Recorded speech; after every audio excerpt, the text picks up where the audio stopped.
Hey everyone, Sean here from Supremacy SEO, and this is another quick SEO tip. Today we're going to be looking at the 80-20 of competitor research. So for this, I'm going to use majestic.com to look through the backlinks of a competitor site, and for this example, I am just randomly going after the Salt Lake City plumbing niche.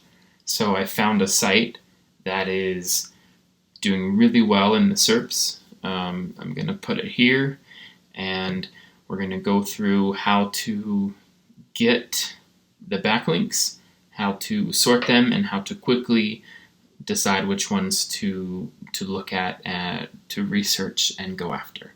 After you search, click Referring Domains, sort by trust flow, descending, refresh. Now you've got a list of sites linking to this domain. These are the sites you're going to research, sort through, and decide which ones to go after. So next we're going to download the data, an Excel file.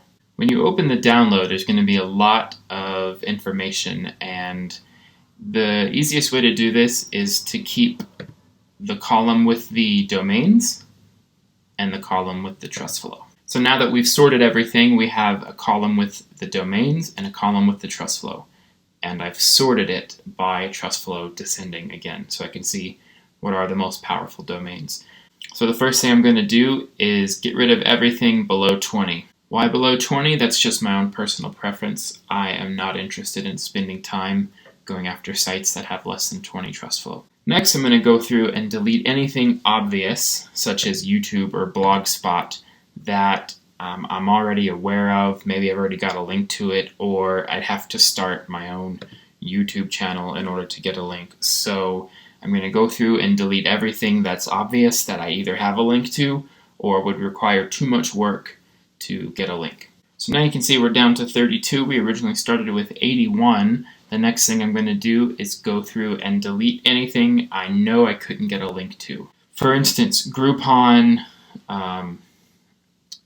I would have to negotiate my own deal with that, and if I'm just trying to rank like a lead gen site within that city, that's not something I can do.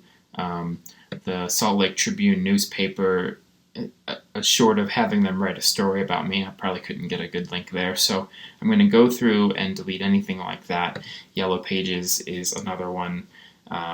Maybe I should have deleted this one in the first round because it's something obvious and maybe I've already got a link to it, or I deleted this round because, again, I'm trying to do a lead gen kind of site and I don't have a business location to put in it, or I don't want to spend the money to be listed, if that's even a thing. So again, just going through and deleting all of the ones that I don't want to pursue a link to.